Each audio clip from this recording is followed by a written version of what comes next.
Vážené dámy, vážení pánové, milí kolegové, dobré poledne.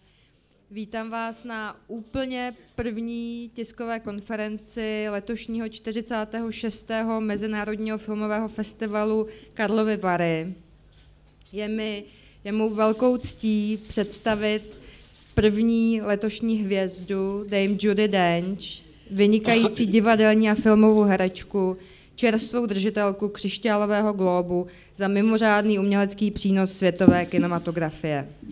Měli jste ji také možnost vidět včera v novém filmu režiséra Cariho Fukunagy Jana Érová. Welcome to Karlovy Vary. Thank you.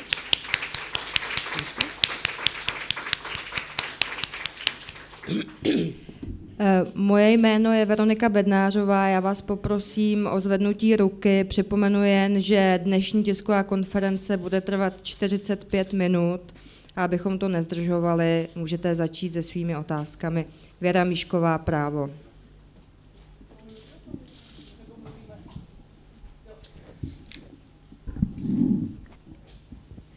Dobrý den, já bych měla na úvod 2 otázky. Ta první se týká právě včerejšího udílení cen, anebo cen obecně. Paní Dench má těch cen velké množství a jistě už vůči těmto věcem má jistý nahled přes to, co pro ní její ocenění a případně i další tyto věci znamenají. Two questions. Yes. You got a prize yesterday and there has been enormous amount of prizes you have received in your life. So how important this prize actually is for you? If it's just like a norm for you to receive prizes? Yes. Will you translate this, or shall I go slower? They have Well, I think every prize you get is not only surprising, but a great honour, and comes from your peers. But I said last night that that Sir John Gielgud once said to me, you know, if you get a prize or you get very good notices for something, you may in fact enjoy them for the day you get it, but after that, perhaps you should then forget it and get on with the whole process of honing your craft and getting it better. I think you would, you know, I think if you stop to think, oh, I got a prize for this, and this, and this, you get a bit complacent. So I think the whole business is that you've got to go on getting better at it. But it's wonderful to get something, and this one, I just thought last night, looks very beautiful standing next to an Oscar, because it looks like his wife, and they look very good together. So I shall introduce her as soon as I get home. Your second question? Druhá otázka se týká včerejšího filmu. Jana Érová je velmi populární a slavná kniha, měla už mnoho zpracování, tak bych se chtěla zeptat na osobní vztah paní Dench k této látce. What's your personal relationship to the novel of Jane Eyre? Because it has been done. With the novel? Yeah. I knew the novel. I've known the novel of Jane Eyre for a very long time. I suspect that the first time I read it was at school. But I remember rereading it at home, so I knew about it. So the novel is very, you know, it's a set syllabus in schools, or was. I'm not sure that it is now. So it was, you know, it was known to me. But I think Carey's view of it is dark and somber and brooding, because it's also a book that has been often done in England. There was a wonderful television production of it recently. So I can't speak about this film because I haven't seen it yet. I look forward to seeing it and seeing what happens. Seeing if I think we're very faithful to the book, though. Hope so. Well, I'm sure so. Mirka Spáčilová. There's a microphone. In the second row.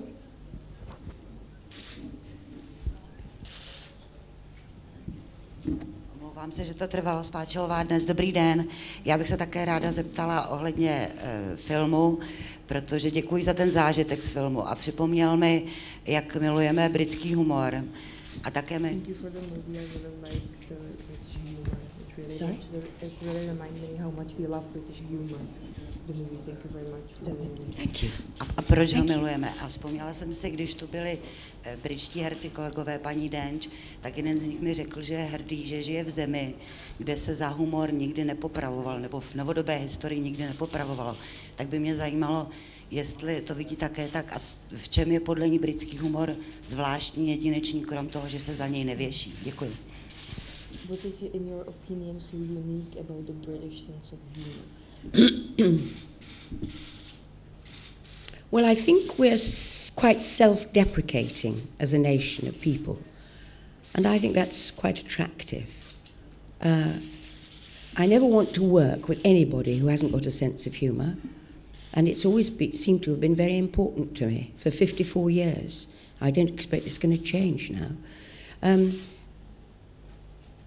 I think it's quite difficult when it's... I think British and American senses of humour are very different. And I think, yes, we're probably better at sending ourselves up and being self-mocking, probably. And it's very dry, a British sense of humour. And I wouldn't be without it, I must say. But I think it's true that if you can't laugh at yourself and see the absurdity in a way of something we do, and yet at the same time see the seriousness of it, I think that that you're not an actor. Are you sure you wouldn't feel more comfortable if you used the headphones to make it faster? Well, I don't. It's okay with you. Is it? Oh yes, this is fine. Okay. Is it all right for you? Absolutely. Yes. Další otázka, Jana Podskalská, Český deník. Podskalská deník, dobrý den. Já bych se připojila ke své kolegyni a poděkuji za zážitek ze včerejšího filmu, který se mi taky moc líbil. Thank you. Thank you. A chtěla bych se zeptat, protože vy máte na kontě řadu krásných postav filmových i divadelních, ale nicméně řadu diváků, včetně mě, okouzlujete stále v postavě šéfky M v Bondovkách.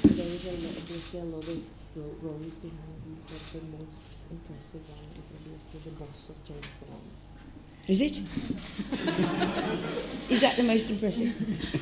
A přestože ta role vlastně není herecky příliš velká, nedává tolik prostoru, tak díky vám je nezapomenutelná, tak se chci zeptat, co vlastně vás na ní nejvíc baví a jestli byste si třeba s paní M rozuměla i v civilu. Děkuju.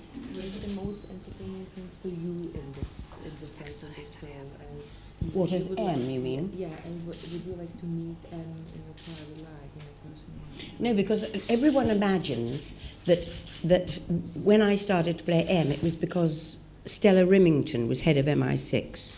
But in actual fact, the script was written before she was made head of MI6. So, in actual fact, it was before that. It was a man. But I've had a message from her children not long ago who said and I've never met her. It's staggering how alike in many ways we are, especially with gestures and things like that. So I was very pleased about that.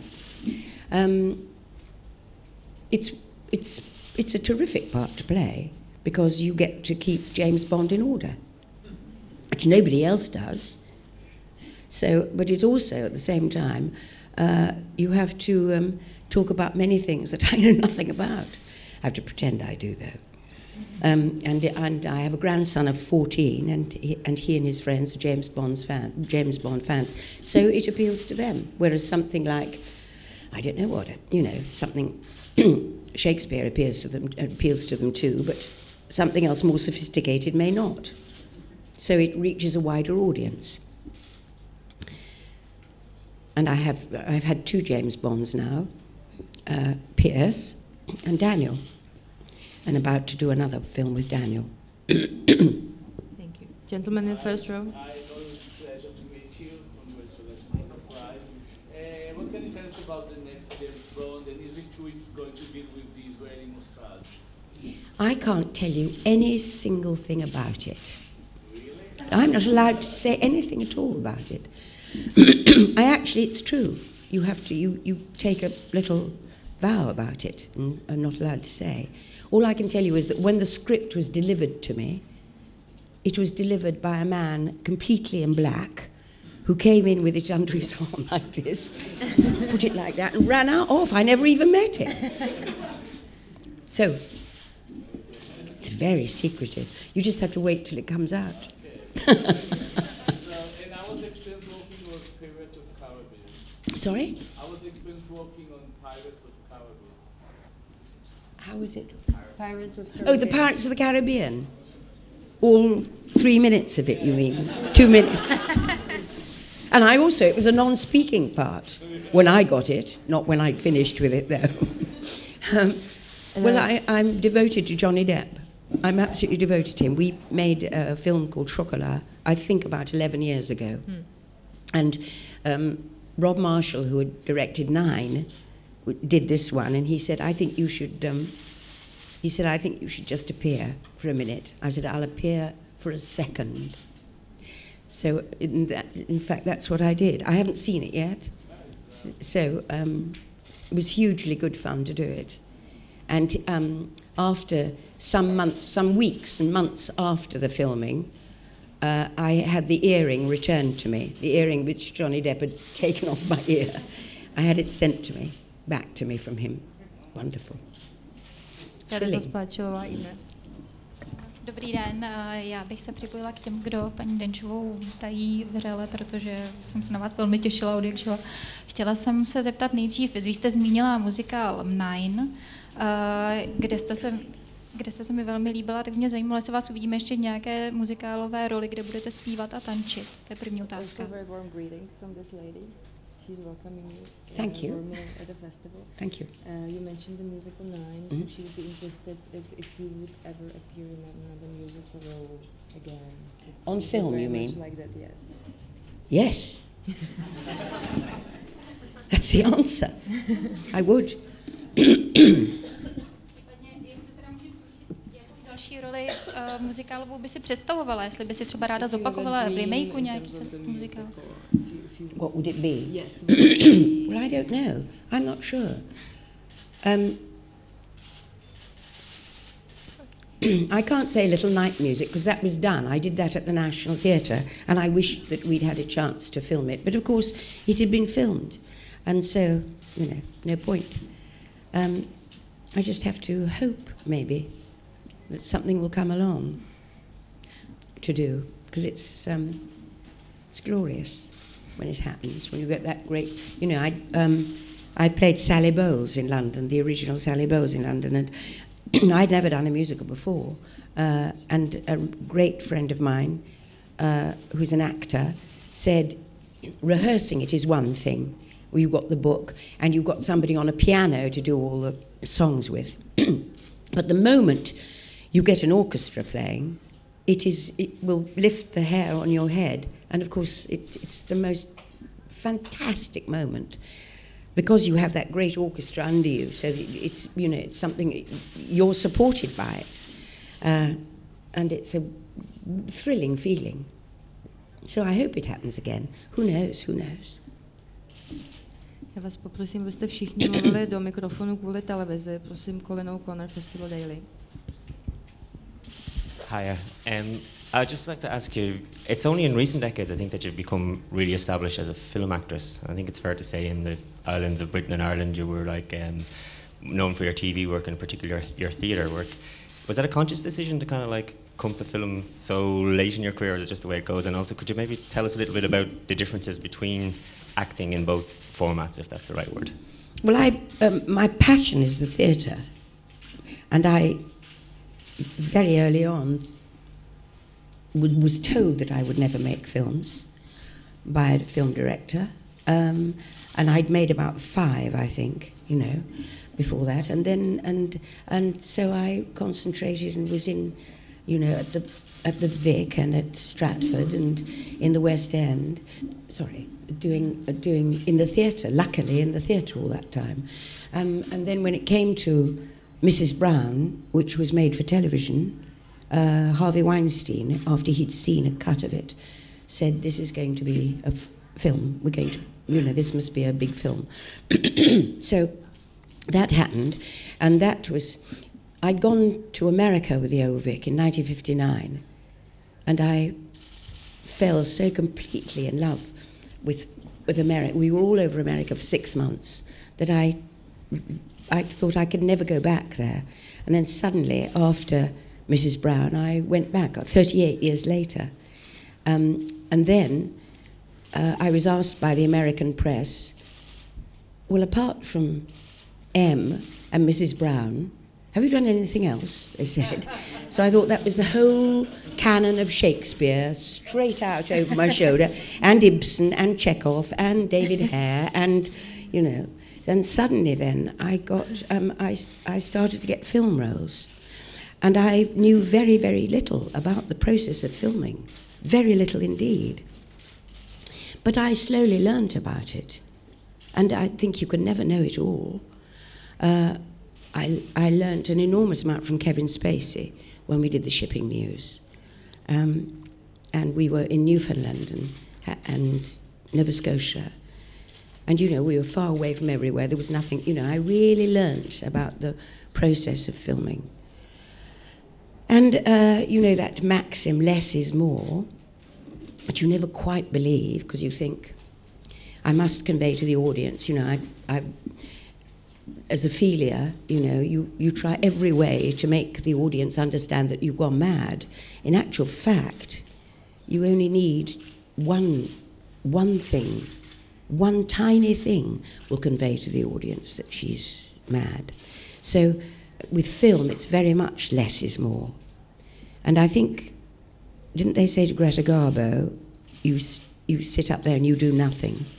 I don't actually believe in that. But I think that that a camera will pick up very, very astutely if you have the right thoughts in your head, because it shows it in your eyes. So that's a different thing from working in the theatre, where I'm on stage here and there's a whole upper circle and gods and dress circle and everything, and I have to convey a very small thing to somebody sitting at the back of that circle there. So you have to, you know, in the theatre, if you shrug your shoulders, you go like that, and in film you go. That's the difference. You sounded that director's advice to heart when he asked you, when he said that you would never make a film actress. Like, what was it that he thought that you didn't have for film? He thought I had everything wrong with my face. It's what he told me.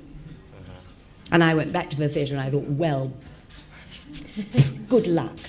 That's the film industry's loss. I'm back to the theatre. But it wasn't like that in the end. It's called good luck. Gentlemen, the first. Notes on a Scandal, you had a great role. Could you tell us a little bit about your feelings about your character in that one? Because it was a very interesting character. It was an interesting character to play, and I'd read the book, I think a couple of years, 18 months maybe beforehand, 2 years beforehand. I mean, it was a wonderful character to play, an obsessive woman about, you know, completely obsessed. I've known people obsessive about their animals or their, you know, or some kind of art, or but that obsessiveness about another person, and danger about her, and loneliness about her too, and always when you've, you know, the trouble is that when you play a part and people see it, very often after that you get a script which is very similar to the part they've just seen, and that's what you don't want. The one thing you want is something completely different. And when she came along, that was just, you know, just the part I wanted to do, and having read the book, I wanted to play it. Hard though, difficult part. The character is also dangerous. There's a feeling of danger. I was sort of wondering when I saw the movie that it's funny how it seems that danger is connected with elderly people. Like if you, when you get old, you're not supposed to have these feelings anymore. Did you feel anything like that in it? Whether this dubiousness in it?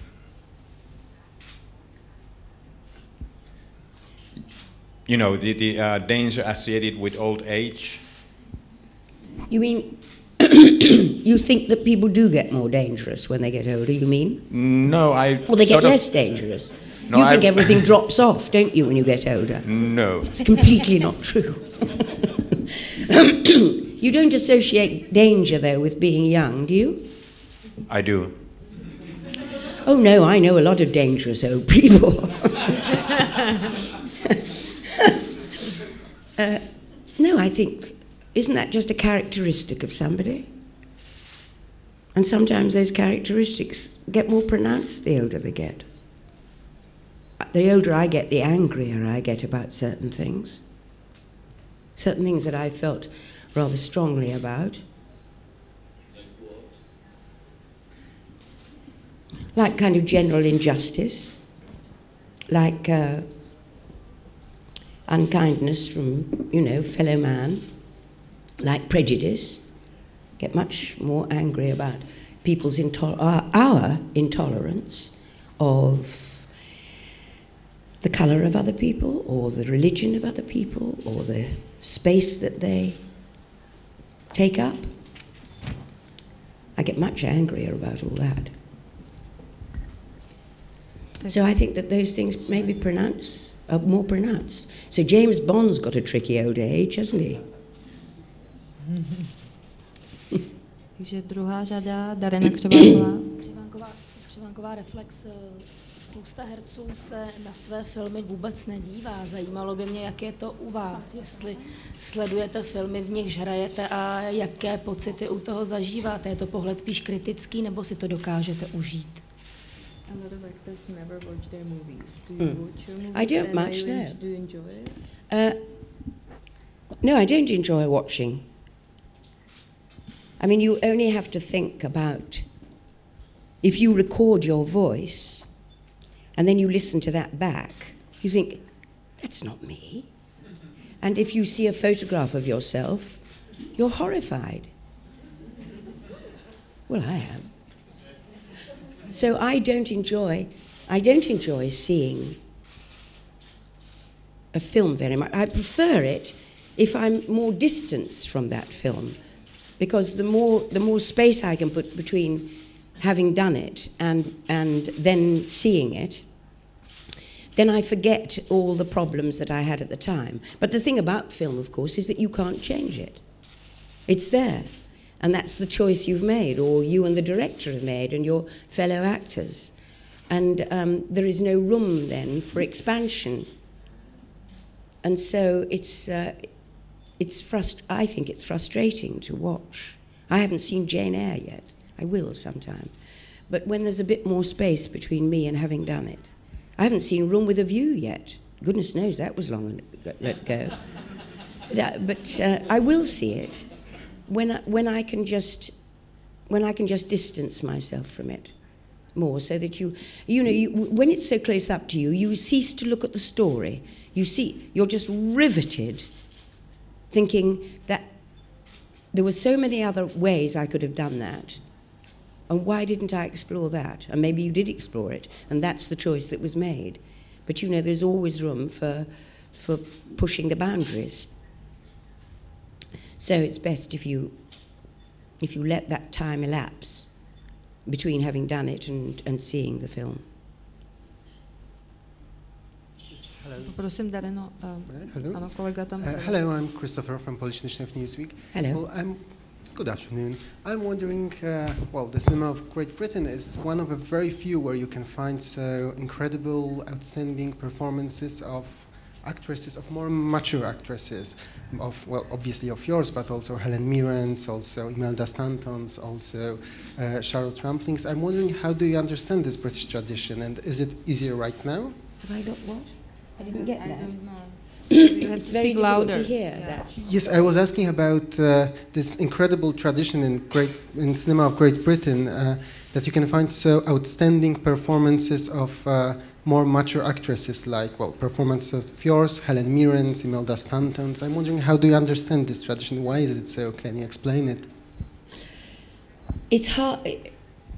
I mean, the thing is that there aren't so many parts. So there's a huge amount of people hoping to play parts for, you know, this has been our cry for centuries. There are very few parts for women, many, many parts for men, but very few parts for women who are getting older. And if you happen to get one, you're jolly lucky. You make the best of it. I don't know about them being, did you say outstanding? I mean, I don't know that. I mean, Well, incredible performances, incredible roles. Well, incredible roles, that's very lucky, I think.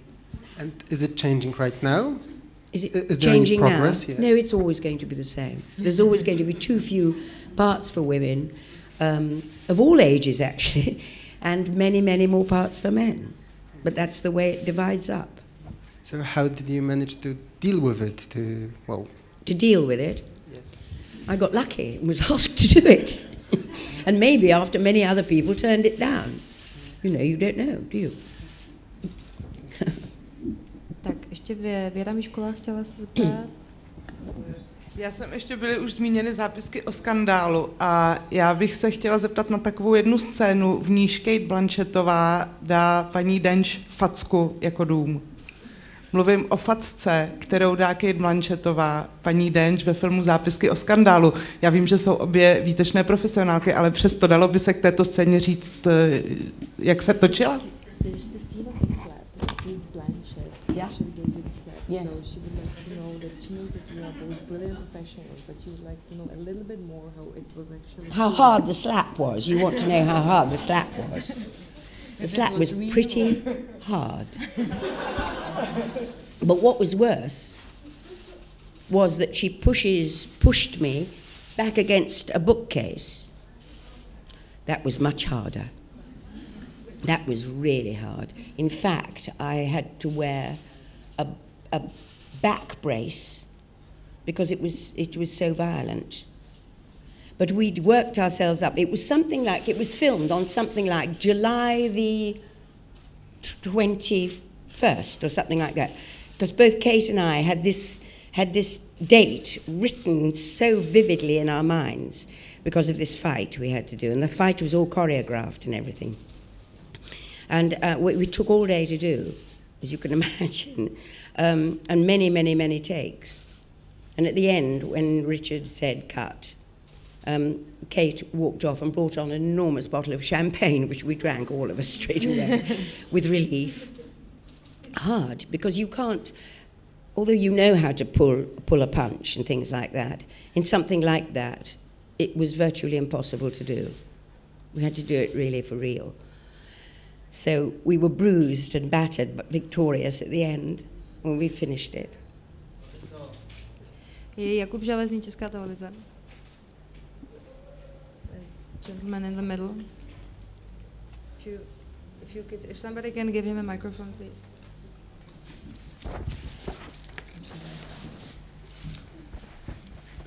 Good morning. We met before. Speaking of brilliant, It's a pleasure. major women professionals. I know. May I? May I start? Sure. Here, thanks. I'm here. Okay. You've been already speaking about your love or passion for theatre. Let me mention that you are a very famous Shakespeare's actress. I want to know about your attitude to William Shakespeare, and I want to know your opinion. Why is he, 100 years after his death, still world writer #1? Thanks. If you've got a fortnight to sit here, I can tell you about it. That is, I was taken as a really small girl to see my brothers at their school doing Shakespeare. The Taming of the Shrew, and Julius Caesar, and Macbeth. And I must have been 7, 8, and that's when my passion for Shakespeare started. My older brother played Duncan in Macbeth and had to say those immortal lines, "What bloody man is that?" And I thought that was so racy and wonderful that I never really got over that line. I thought it was so wonderful. Anyway, then we learnt a lot of Shakespeare at school. It's my friend, sorry. We learnt a lot of Shakespeare at school. And then when I when I was a student, I spent all the time going to the OVIC, all of the time. So I've had a passion about it because no one wrote about greed, about envy, about jealousy, about hatred, about love more than anything, about any kind of passion better than Shakespeare did. Nobody. Nobody. And nobody wrote in such incredible verse about it. And then after the Central School, I went straight to the OVIC to play Ophelia. And so I was at the OVIC where I watched it being done every single night, every play practically of Shakespeare's.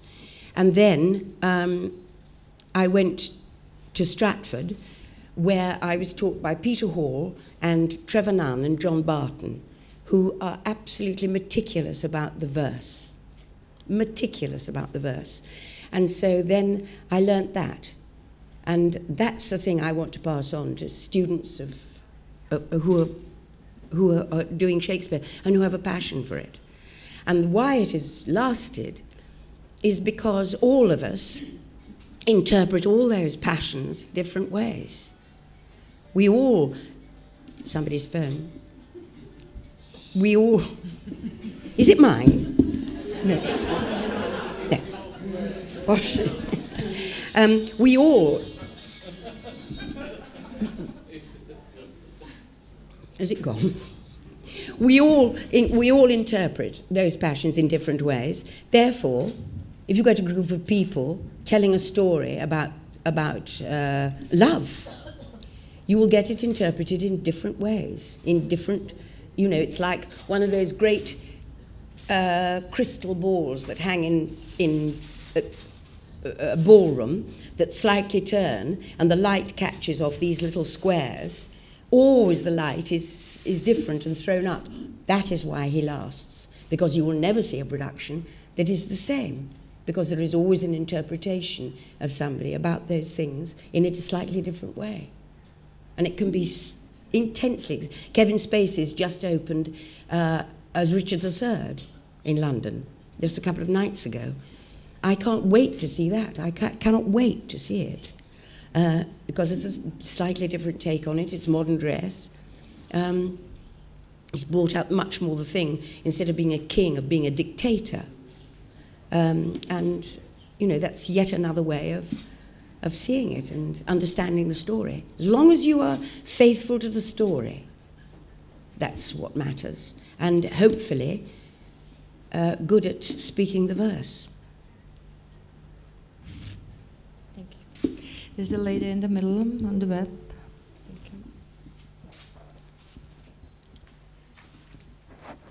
you. Hello, Barbara Hollander from Poland. I would like to ask you, Meryl Streep says always that she is an actress because she lives through her eyes. She all the time observes the world, the people. And I would like to ask you, what does it mean to you to be an actress? And I have also the second question. You have a wonderful and long career. When you look back and you close your eyes, what do you see? What moments? Difficult.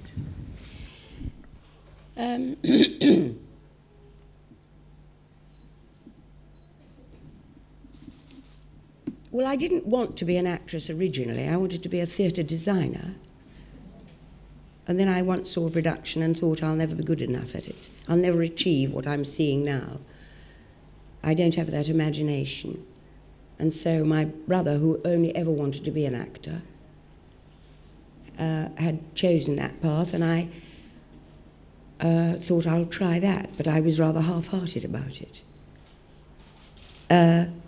Now I couldn't do anything else, and I wouldn't like to stop doing it. People say, when are you going to retire? Why? Why retire?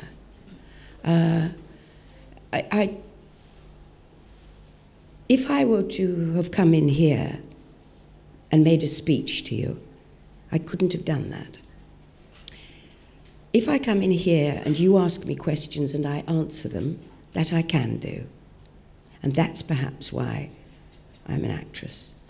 Because I like to portray another character, find something else in me, discover something, try and understand, firstly, what the author means, wants to say, and interpret what he writes through as much of me as I possibly can, and tell the story to the audience. Acting is really from the author, who is way back here, through a director, through a cast, to the audience. The most important thing is author and audience. And that's why. And I think it stretches you, and also it's not a 9-to-5 job. It's always different, always. And I never want a day to pass when I haven't learned something new. And in this profession, you learn something new all the time. All the time. And so that's why I think that's why I'm an actress, and I can make a living out of it. My husband and I used to call Shakespeare the man who paid the rent, because for many years he was. When I shut my eyes and think back, I don't think about a single thing. I think how lucky I've been. I think you're very lucky if you can be employed all the time. Well, there are many people, thousands, who are very good at it. And it's much a question of being in the right place at the right time, and being in the forefront of people's minds, and they think, oh yes, I'd forgotten, yes, that, you know, it's what it is. Because if you once forget about the hundreds of people who are hundreds of actors who were standing right here and going back in a line, you know, you have to tread carefully and hope for the best. Eva Přebřelová. Hello, I have another Shakespearean question, if I may. Which one of his heroines is your favorite, and why? Which of his plays? No, heroines. Of what? The female characters. It's too difficult. Too difficult. All of them? Not all of them, actually, no. I would never do The Merchant of Venice again. So how about three? Three. Okay, Juliet, which I played for Franco Zeffirelli, his first production at the Obig. Cleopatra, which I played for Peter Hall at the National, Tony Hopkins. And in The Winter's Tale, I doubled Hermione and Perdita, the mother and the daughter. Do you know the play, The Winter's Tale?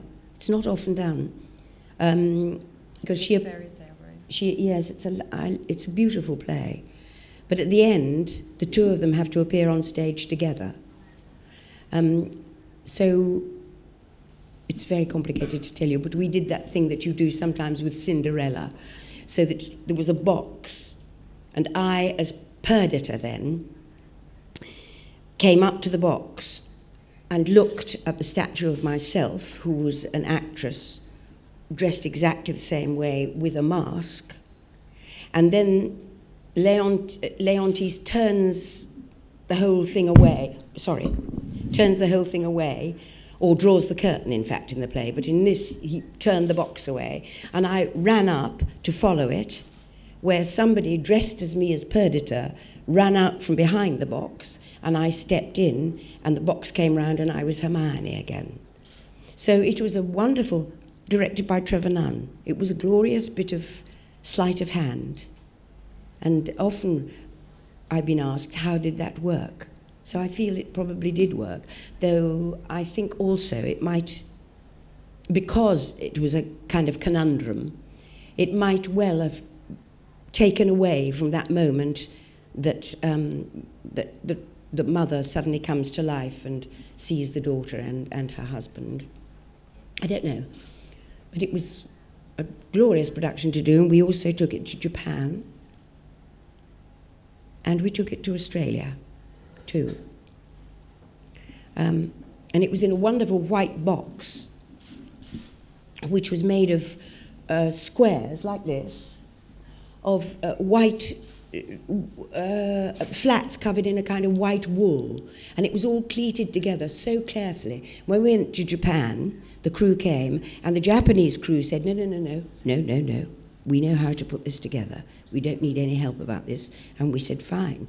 And they put it together, and the next night when we came to do it in this white box, there were black footmarks all the way up the wall, where it had been laid on the ground and people had walked across it to pleat it. So it looked like somebody walked straight up the side and along the top and down the other side again.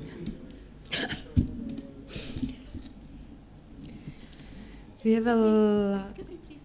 have a last question, please. I'm sorry. There was a...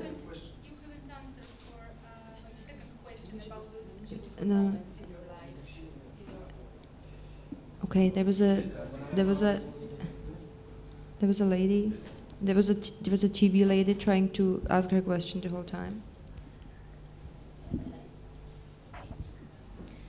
Dobrý den, já bych se jenom chtěla zeptat, být hercem asi vyžaduje poměrně hodně empatie, schopnosti vcítit se do druhých a po všech těch zkušenostech, které vy máte, je to hodně náročný potom vrátit se zpátky do toho reálného života a být sama sebou, potom všem, co musíte vydat. Acting requires a lot of empathy. Is it difficult for you to come back into your real life?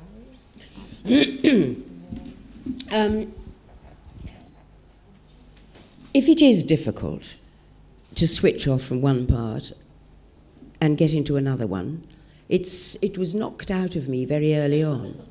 When at the OVIC we used to have a repertoire of 5 plays, and you would have to do a matinee of one play and an evening of another. And then when I got to Stratford, oh yes, that's another part, Lady Macbeth. That's a cracklingly good part. That's one of the parts I'd like to play again. That becomes an impossibility for you if you're doing a matinee of Lady Macbeth and you're in the evening playing Beatrice in Much Ado About Nothing, or Adriana in The Comedy of Errors, or the Countess in All's Well, because you have to, by dint of what you're doing and how it's presented, you have to quickly get rid of one and assume the next part very, very quickly. So as somebody once said, it makes for a very tricky tea time when you're trying to get rid of Lady Macbeth and you're trying to assume Beatrice in Much Ado.